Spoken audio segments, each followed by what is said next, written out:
আজ গোচরে চন্দ্র রাহুযুক্ত অবস্থায় আছে, অর্থাৎ চন্দ্র হচ্ছে আমাদের মনের কারক গ্রহ। চন্দ্র যদি কখনো রাহুযুক্ত অবস্থায় থাকে, এই মনের কারক গ্রহ রাহুযুক্ত থাকা ভালো নয়। তাদের কিন্তু নানা রকম মানসিক বিড়ম্বনা, এটাকে বলা হয় চণ্ডাল যোগ। এই চণ্ডাল যোগে কী হয়, মানুষ খুব উত্তেজিত হয়ে যায়, তাদের মধ্যে মনের মধ্যে নানা রকম মানসিক অস্থিরতা কাজ করে। তারা কি কাজ করবে, কোন লাইন নিয়ে পড়াশোনা করবে, তাদের মধ্যে কিন্তু বারবার মানসিক একটা অস্থিরতা আসে।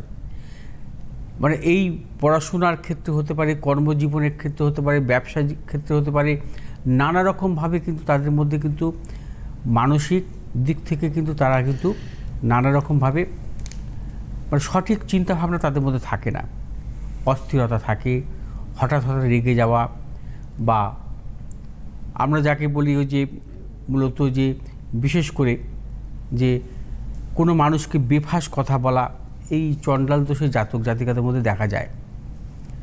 চণ্ডাল দোষ ভালো নয়।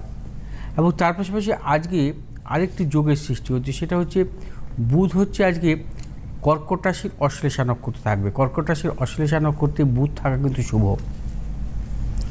সেক্ষেত্রে কী হয়, যে জন্মকালীন কোনো জাতক জাতিকার যদি অশ্লেষা নক্ষত্রে থাকে, মানে বুধ কর্কট রাশির, তাদের কিন্তু উচ্চশিক্ষা হয়। বুধের দশা তারা কিন্তু খুব ভালো সাফল্য পান, পেশাগত দিক থেকে সাফল্য পান, ব্যবসাগত দিক থেকে সাফল্য পান এবং উচ্চশিক্ষার ক্ষেত্রে সাফল্য পেয়ে থাকেন।